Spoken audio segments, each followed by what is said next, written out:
Good morning बच्चों। देखिए क्या हम कर रहे हैं क्वेश्चन नंबर 9th। इसमें क्या किसी ध्रुव देखिए आवृत्ति को हम किससे रिप्रेजेंट करते हैं? न्यू से। आवृत्ति कितनी? 100 हर्ट्ज। आवृत्ति का क्या मतलब है? एक सेकंड में कंपनों की संख्या। आवृत्ति का मतलब ये होता है कि एक सेकंड में कोई चीज़ कितनी बार हुई है। तो एक सेकंड में कंपनों की संख्या कितनी है? 100। आपने किस में बतानी है? 60 सेकंड में। तो 60 सेकंड में आप मल्टीप्लाई करके निकाल दो। उसके बाद स्टूडेंट्स हमारा नेक्स्ट क्वेश्चन है, क्या ध्वनि प्रावर्तन के उन्हीं नियमों का पालन करते हैं? देखिए प्रावर्तन के नियम, तो देखिए प्रावर्तन के नियम, हाँ ध्वनि प्रावर्तन के उन्हीं नियमों का पालन करती है जिनका कि प्रकाश तरंगे करती है। देखिए क्या है इसमें क्या है? ये आपकी क्या है? प्रावर्तक सतह है। ये क्या है? आपतित किरण। ये क्या है? प्रावर्तित किरण। और ये क्या है? अभिलंब। प्रावर्तक सतह, आपतित किरण, प्रावर्तित किरण और ये क्या है? अभिलंब। प्रावर्तक सतह, ये सतह है।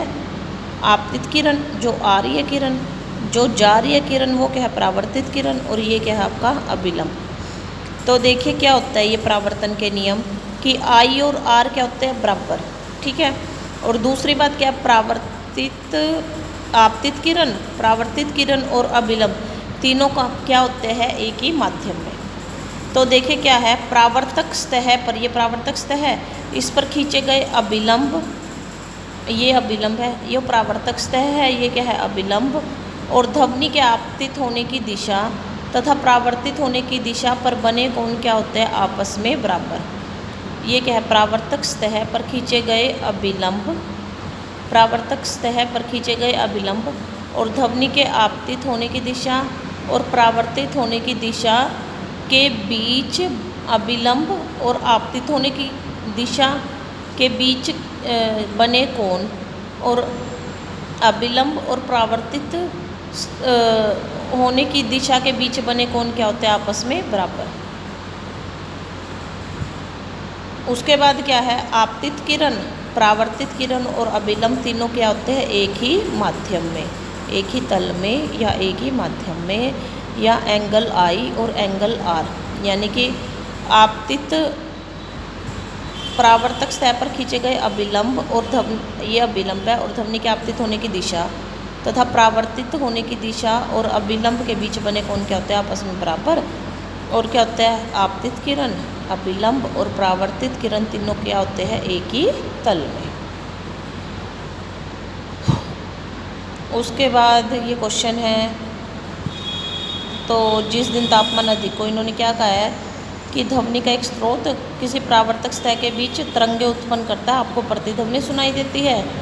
तो यदि स्रोत और प्रावर्तक सतह की दूरी स्थिर रहे, ये स्रोत है, ये ध्वनि छोड़ रहा है, ये पहाड़ है, ये प्रावर्तिक सतह है, तो इन दोनों के बीच की दूरी स्थिर रहे तो किस दिन प्रतिध्वनि अधिक सुनाई देगी? तो नॉर्मल बात है, जब टेम्परेचर अधिक होगा तो जब भी सुनाई देगी। कम टेम्परेचर में तो ध्वनि की चाल धीरे हो जाएगी। ठीक है। तो जब टेम्परेचर ज़्यादा होगा तो ध्वनि क्या होगी? आपको जल्दी सुनाई देगी। उसके बाद ध्वनि तरंग के इसके दो उपयोग लिखने हैं। प्रावर्तन के दो उपयोग, ये ध्वनि प्रावर्तित करती है ना, ऐसे जाती है, इसके दो उपयोग। तो देखिए रात्रि के समय जो चमगादड़ है अपने गमन पथ का पता किस तरह लगाते हैं? प्रावर्तन से ही लगाते हैं। चमगादड़ है, चमगादड़ क्या करते हैं रात को? ये चमगादड़ है, ठीक है, ये क्या करेगा? रात को उड़ रहे हैं, तो ये क्या करते हैं? ये ध्वनि उत्पन्न करते हैं। अगर बीच में कुछ है, कोई दीवार है, तो वहाँ से टकरा कर क्या होती है? वो ध्वनि वापस आ जाती है, इनके कानों में सुनाई देती है। इनको पता चल जाता है कि इधर से नहीं गुजरना, हमें कहीं और से जाना है। ठीक है। तो क्या है?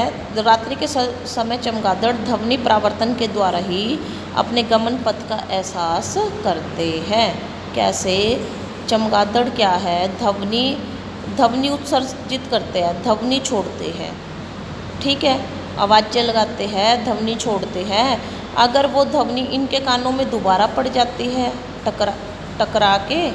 टकरा के वापस आएगी और दोबारा कानों में पहुंच जाते हैं, इट मीन्स बीच में क्या है? कोई रुकावट है, इसलिए वो अपना पथ चेंज कर लेते हैं। इसीलिए क्या है? चमगादड़ प्रावर्तन के द्वारा ही अपने गमन पथ का एहसास करते हैं। और दूसरी बात है, गुर्दे की जो छोटी पथरी है उसको तोड़ने का काम, उसके छोटे छोटे कणों में तोड़ने का काम, वो भी प्रतिध्वनि द्वारा ही किया जाता है। गुर्दे की धमनी को बारीक पत्थरों में तोड़ने का काम किसके द्वारा किया जाता है? प्रतिध्वनि द्वारा ही किया जाता है। उसके बाद है कोई ये मीनार है, इस मीनार पे एक पत्थर पड़ा है, ठीक है, और ये नीचे क्या है? इधर तालाब है, तो ये क्या है? इसका तालाब है। इन्होंने क्या कहा है? पानी में इसके गिरने की ध्वनि चोटी पर कब सुनाई देगी? ऊपर से पत्थर गिरा तो चोटी, अच्छा, ध्वनि टकरा कर वापस गई तो वो दोबारा कब सुनाई देगी कि पानी में पत्थर गिर गया? हमें क्या, हम ऊपर खड़े हैं, हमें कब पता चलेगा कि पानी में पत्थर गिर गया? ठीक है, इसकी आवाज़ से पता चलेगा, तो वो आपने बताना है। अब देखो ये मीनार है, मीनार पे पत्थर पड़ा है, अब वो क्या है? रेस्ट में है, रेस्ट में है, इट मीन्स यू क्या है? 0, ठीक है, रेस्ट में है। इनिशियल वेलोसिटी क्या होगी? 0, रेस्ट में है, यू क्या है? 0। डिस्टेंस कितना है? 500 मीटर, ठीक है। जी की वैल्यू आपको पता ही है, 10 मीटर पर सेकंड। कोई चीज़ ऊंचाई पे होती है तो जी काम करता है, जी कितना है? 10 मीटर पर सेकंड स्क्वायर, ठीक है। आपने क्या बताना है? पानी में इसके गिरने की ध्वनि चोटी पर कब सुनाई देगी? आपने टाइम बताना है, टी बताना है। तो देखिए फार्मूला क्या होता है? S=UT + ½ GT², जिसमें तीनों चारों चीज़ों वो ही देखोगे तो S क्या है? UT + ½ GT², U की वैल्यू 0, तो 0 से T को मल्टीप्लाई करेंगे, क्या आ जाएगा? 0 + ½ G की वैल्यू 10 × T का स्क्वायर, T अपन ने निकालना ही है, ठीक है। S कितना है हमारा? इधर S है हमारा 500 मीटर, ठीक है। तो इसको काट के कितना आ जाएगा? 5T² = 500। अच्छा, ये 5 उधर जाके क्या हो जाएगा? डिवाइड, ये रहा 5T² = 500, तो T² = 500/5। T² की वैल्यू कितनी होगी? 100, काट दिया इसको। T की वैल्यू कितनी आ गई? 10 सेकेंड।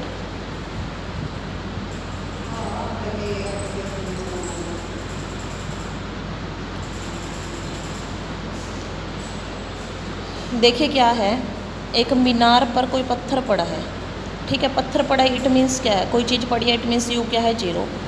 हाइट क्या है? एस कितना है? 500 मीटर। जी की वैल्यू आपको पता ही है, आपने यूँ बताना है टाइम, टाइम बताना है कि आपको आवाज़ कब सुनाई देगी।